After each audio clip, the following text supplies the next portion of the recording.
So, based Suella Braverman has come out and destroyed the progressives. She has come out and she has said that multiculturalism has failed. Patriots are in control. A new conservative age is rising. Nothing can stop what is coming. Should we listen to what Miss Braverman had to say? Yeah, let's go for it. Uncontrolled immigration, inadequate integration, and a misguided dogma of multiculturalism have proven a toxic combination for Europe over the last few decades. I'm not the first to point this out. In 2010, Angela Merkel gave a speech in which she acknowledged that multiculturalism had utterly failed. And then French President Nicolas Sarkozy and British Prime Minister David Cameron echoed similar sentiments shortly thereafter. Multiculturalism makes no demands of the incomer to integrate. It has failed because it allowed people to come to our society and live parallel lives in it. They could be in the society, but not of the society. And in extreme cases, they could pursue lives aimed at undermining the stability and threatening the security of our society. Oh, so based. Thank you, Suella. I can't wait until the party that Suella Braverman is part of gets into power and she can start enacting these policies and reversing the mess that is modern British politics. And what party is she part of again? I forget. The one, they're not in power, right? They're in opposition. Was it BNP? No, I think it must have been. Certainly was not. Yeah. No, in fact, it was the Tories. Do you love the fact that one of the first things that she does there is list all of these incredibly progressive politicians, Angela Merkel, David Cameron, some of her own predecessors, who've all said the same thing for 10 plus years at this point. Turns out, if you invite hordes and hordes and hordes of people in who do not share your same values and culture, and they are on no pressure to integrate whatsoever, it causes problems as people grind up against one another and don't learn to get along with one another. And yeah, that's great. And they didn't do anything about it. They've only made the problem worse. Why would I expect any different from you? Well, as Carl quite rightly points out, if only she were in government and could do something about it. If only she had a high-ranking position in the Home Office or something. Yeah. So Suella Braverman is the Home Secretary. If anybody has the power to actually do something about this, it's her, on paper, at least. I worry when I see things like this because they say that multiculturalism has failed and they always go on about the lack of integration between communities. And my solution would be, well, in that case, we need some kind... I've seen somebody post an excellent thread about it on Twitter recently that I shared. So if you go on my Twitter account, you'll be able to find it because I can't remember the name of the person off the top of my head, who said we can solve this problem very, very easily and very peacefully if we put some kind of memorandum on immigration and then begin to scale down the welfare state, add stipulations onto the welfare state that make it more difficult for people not of native British background to be able to claim on it, and then start to regulate in a way that's actually fair. Because a lot of these businesses that we've spoken about, Turkish barbers, the Asian nail salons, they get a lot of benefits of lack of regulation that native businesses do not. This would create an incentive for a lot of people who don't have any ties here anyway, don't integrate and basically use it as an economic zone to leave. And then the people that do stay, because there'll be more of a pressure on it, they will integrate and possibly intermarry and other things that can slowly but effectively solve the problem. I worry that Suella Braverman is basically just going to, and the Tories, is their last-ditch effort in the same way that, they'll probably get kicked out next year. And one of their last hurrahs was to pass the online safety bill and restrict speech even further. Thanks, Conservatives. That will be what ends up happening with it. Will be to implement some ridiculous illiberal policy about forcing people into neighborhoods where the people who already live there have had no say on the matter, no awareness that this is what was going to happen, and basically break up communities to force people together, to force them to integrate in a way that's unnatural and probably going to lead to conflict. That's what I worry that this will lead to, because that's what the Tories do. They say, here's this problem, let's make it worse. That's what they do best. As you I'm a bit pessimistic on all of this, sorry. As you rightly pointed out, though, and as Miss Braverman herself said, she is not the first high-profile politician to say that multiculturalism has failed. So in 2010, Angela Merkel came out and said it. 2010. It's been 13 years. 13 years. This was 5 years before we can take it. Yes. Yeah, we can do it, whatever it was that she said. David Cameron, 2011. Just a few months after. Yep. Nicolas Sarkozy, also in 2011. And as recently as 2019, the Dark Lord himself said that migrants should be forced to integrate. Of course, reason given is to combat the far right and the rise of bigotry and the rest of it. Don't want to prove them right, do we? But he said that the failure of multiculturalism has led to a rise in bigotry. So does it not strike you as strange that all of these very high-profile, presumably quite high-powered, well-connected individuals in the highest echelons of the ruling class can come out and say that this policy has failed, by which they essentially mean uncontrolled mass immigration with no sort of presumption that the people who come here will integrate? They can come out and say that it's failed, yet it shows no signs of abating. Pretty weird, isn't it? Yeah. One wonders why. One wonders why they come out and say that. Easy. The reason why they say it's because A, they know it's true. Mm-hmm. B, they know it's popular. And C, they never say they're going to do anything about it because they know they can't for many reasons, such as incompetence, such as the backlash, such as this was broken when I turned up. Why should I be the one to fix it? I can point out it's broken, but why should I take the flak to fix this system that was broken when I turned up? Because they're all career politicians. Yeah, and the interesting thing that you say about that, like you say, the career politicians, like you say, the positions that they spout are popular. That's why they say them in the first place.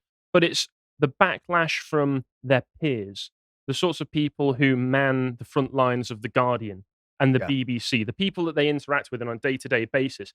They might have to get a few sneers from them if they were to do anything about it. And their precious personal reputation interpersonally with these people is far more important than their actual political goals or aims or, the things that they say that they're going to do. Indeed. I'm not sure that's the case. I really believe that the people who say these things believe it and want to change it. Just like I want to be a millionaire. But I don't have to do it. And just because, and that's what they're doing. They see what they want and they know they should change it, but they have no idea how to change it with the tools and resources that they know they can control because they can't control the civil service. They can't control many of these NGOs and they know they can do nothing. So all they can do is platitudes. Hoping to get some votes, hoping to be elected again. Why we need to clear them out. Clear them out, yes. But we'll get on to some more of the platitudes that the Tories have given in a moment. But I did just want to I thought we would give our 2 cents on multiculturalism, as if people won't know what we think about it. I think that it's basically inverted colonialism, where you invite in people from other lands to set up enclaves in your country, because that is multiculturalism.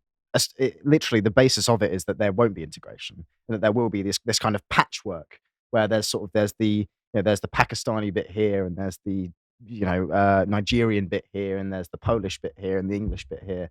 Well, you are right that the term itself is quite a spectacular misnomer because you assume that the multiculture blends together to create a larger culture that incorporates elements of all different forms of them.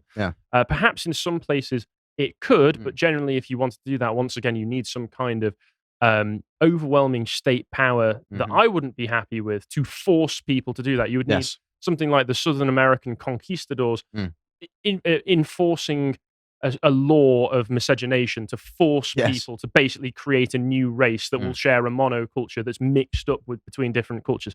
That's not anything that I want to do. No. That's not anything I want to be forced to do either. And so what you end up with is just separate cultures that don't form anything else other than, depending on the cultures that you're forcing to live in coexistence with one another, can create massive conflict. Yes. If we were being inundated with Japanese people, we probably wouldn't have as much conflict because they seemed overall to be a very peaceful people. But at the same time, the Second World War? I was going to say, apart from that moment, apart from that, in the mid-20th century, these days I'm talking about, but it would still cause problems. It would still cause this lack of cohesion that would leave people feeling as though they don't live in a society that reflects them, or caters to them. That brings us quite nicely onto an excellent book written on this topic, which is Paul Gottfried's Multiculturalism and the Politics of Guilt. And I think his analysis in this book is very useful for us on this topic, because he basically talks about how a multicultural society necessitates a kind of what he calls a therapeutic state, which sort of engineers the citizens that live beneath it into being these kind of perfectly atomized consumer units instead of countrymen, basically, because the multicultural condition, i.e., people from very disparate random places being placed in a locale and expected to live together peacefully, is a pretty ahistorical and unnatural state of affairs. So it does require this kind of top-down imposition on you to change you into the type of person that is capable of living in such a society. But another thing he highlights is that multiculturalism kind of tend towards what I'm going to call uniculturalism, which is it's not that it goes towards one. It does kind of sort of become a single culture, but it's a single culture that's defined by a lack of culture. It's the flattening down of all of these different cultures into just being basically pure consumerism. Because because the people living in the area, the only things they have in common really is that they need to eat, they need to sleep, they need to breathe, right? You can have your union flags while at the same time having your other cultural platitudes from other countries, but as long as you can all sell it as a knick-knack in a corner shop. Yeah. So it just tends towards this kind of, again, this atomized consumeristic society in which the promise of multiculturalism sort of collapses into the erasure of all culture. Anyway, on to some other platitudes that the Tories have given over the years, because this is the latest in a line of many conservative politicians coming out and making kind of right-wing statements, red meat for the voter base, and then never actually doing anything about it. So quite recently, actually on Monday it was, Connor, Dan, and I covered the sort of conservative containment, or the containment the Conservative Party represents, looking at some of the openly left-wing things that the Conservative politicians have said. Like, for example, Theresa May coming out and saying, "I'm a proud woke woman," recently, which was quite shocking. Congratulations. But I think no one is surprised. Indeed. There is more to say on this issue, because I think the more interesting phenomenon is when, and the actual vector of containment is when conservative politicians come out and say things like the thing that Suella Braverman has said recently. So, for example, we had, there's this Guardian article that nicely compiles all of the occasions on which Tories have flirted with far-right rhetoric, as they put it, by which they mean just saying things that most people agree with. Well, not being a complete leftist is what they mean when they say such things. It's bullying slurs, essentially, to throw at people to try and bully them into doing what you want. Mm-hmm. So there was Suella Braverman again coming out and speaking about cultural Marxism. Goodness, that's spicy. The Guardian call it anti-Semitic for some weird reason. But this, again, this is good rhetoric. This is the type of things that people in our circles talk about. Cultural Marxism is not a term that's used as much these days, I would say. But in terms of it's lost a bit of its prevalence. Yeah, it's become quite mainstream. But it's people just, whatever they meant by cultural Marxism, they just mean when they say woke these days. Yes, I would say probably. Yeah. But again, this is good rhetoric coming from Suella Braverman. I mean, does she believe it? I think it's entirely possible that she does. Nick, you I think you were making the case that she probably does believe this stuff. I think she does. Yeah. I think she knows she can't do anything about it. Yeah. So there was this, again, pretty solid rhetoric. There was a former Tory Justice Secretary condemning, it was actually Priti Patel and Boris Johnson saying about lefty lawyers and do-gooders, preventing them from getting things done, like, for example, the boats crossing and that sort of thing. Apparently this was dangerous rhetoric and may provoke violence, according to this chap. But again, it's fairly good rhetoric coming out of the Tories, them saying about lefty lawyers and do-gooders and all the rest of it.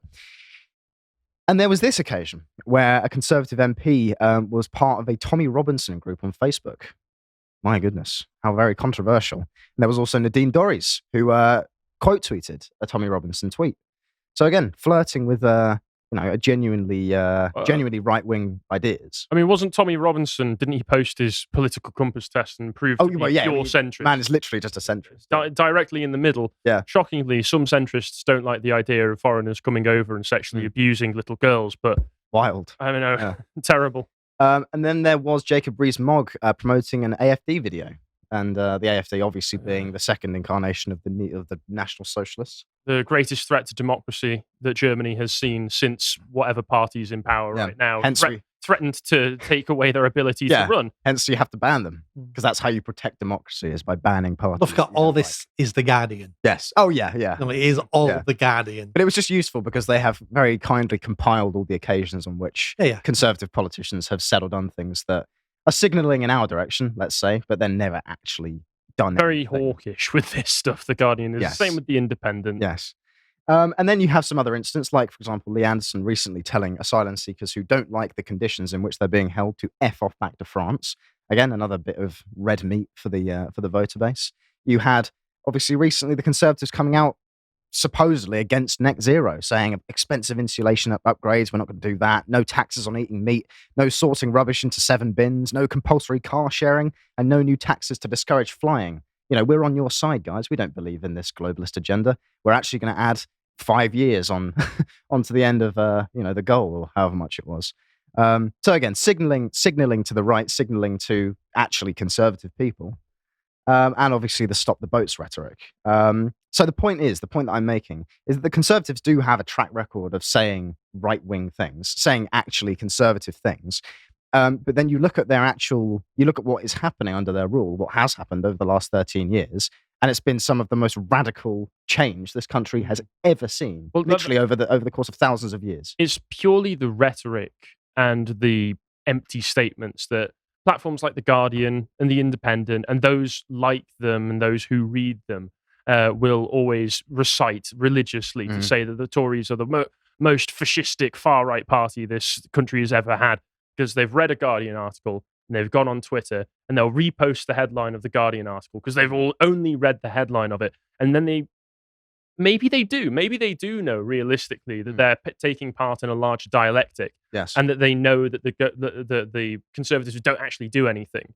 And it's basically just a bit of fun so that they can annoy people on Twitter. Yeah. Similar to, but at the same time, I don't know, maybe I'm giving the left a bit too much credit when I imply that they might be able to effectively troll people online. They've not been good at it in the past.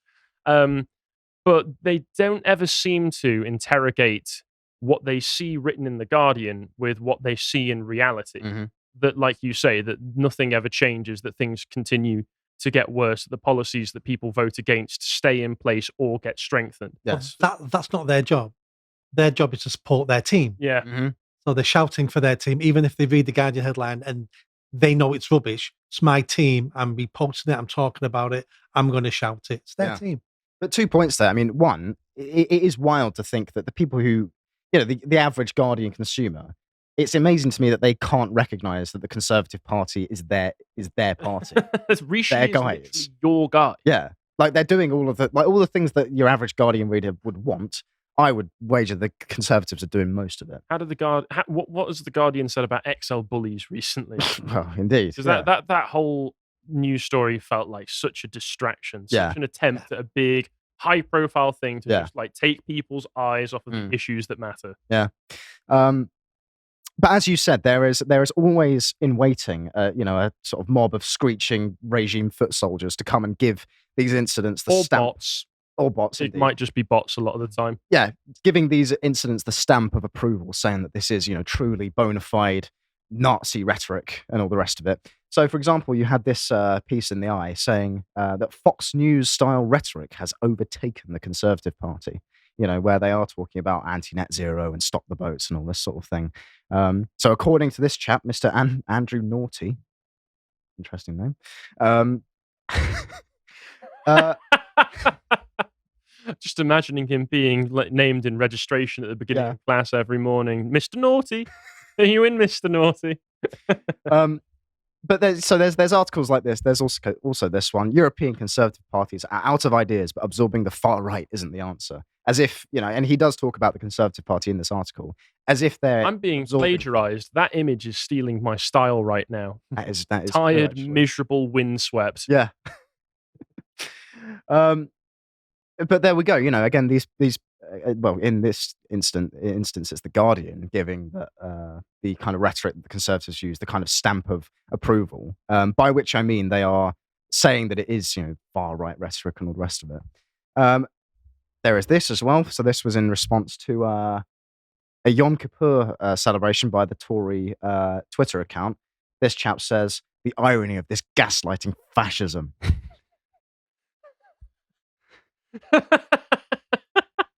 So I'm not going to take anything from that Twitter account. Yeah. Seriously.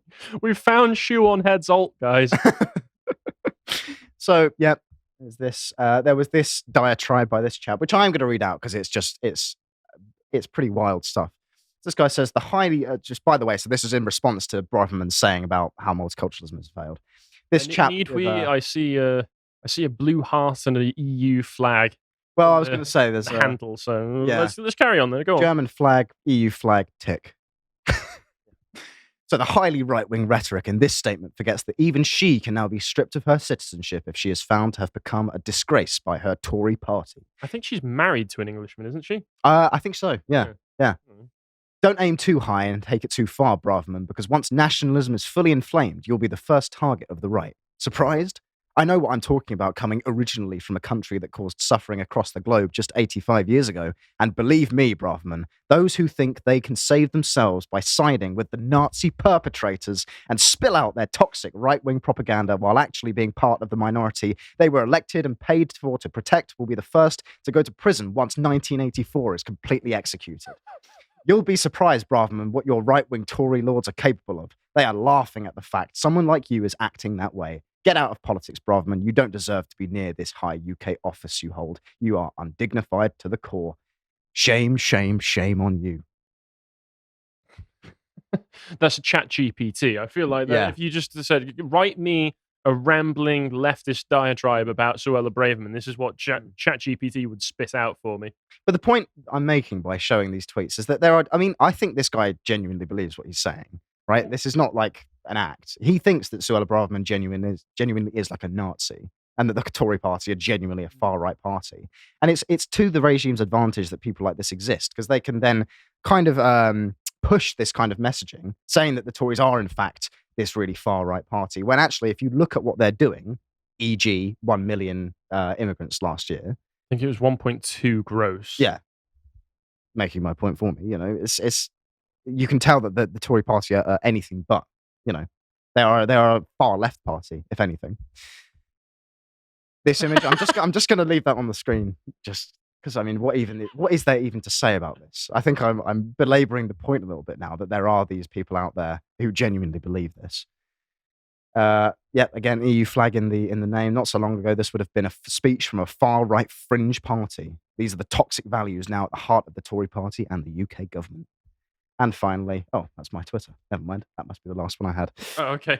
So anyway, the point that I'm making with all of this is to say that the Conservative Party have a habit of coming out and saying things and signalling to the right, signalling to actually what is probably the majority of the country with the things that they're saying, like, for example, multiculturalism has failed. Yet what they do in practice is literally the complete opposite of these things. If they believed that multiculturalism had failed, they would act on that, but they don't act on that. They act in the opposite direction, which suggests that they think multiculturalism is working. And whether that means it's working towards a genuinely multicultural society or towards something else, like, the kind of agenda that they might have, by which I mean the flattening of all cultures and turning all of the citizens of this country into kind of atomized anywhere people, perfect consumer sort of economic units, who's to say? But the point is, I think you should always look at politicians' actions and not listen to their speech, because their speech is rarely trustworthy. And that has been the case certainly since Tony Blair in this country, because he was the master of that, signaling to the right and then actually acting, in his behavior as a radical leftist.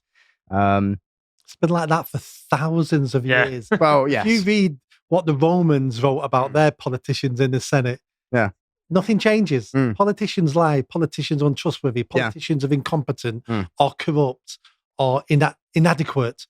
We have the same problems all the time with our politicians. Absolutely. So the actual function of the Conservative Party in British politics is to contain and dissolve any genuinely right-wing energy, and they are the ultimate and final barrier to any meaningful change happening. So to quote a great man, clear them out. If you enjoyed that segment from the podcast of the Lotus Eaters, why not visit our website where you can get the podcast live, in full, uncensored, and for free from 1 o'clock UK time every weekday.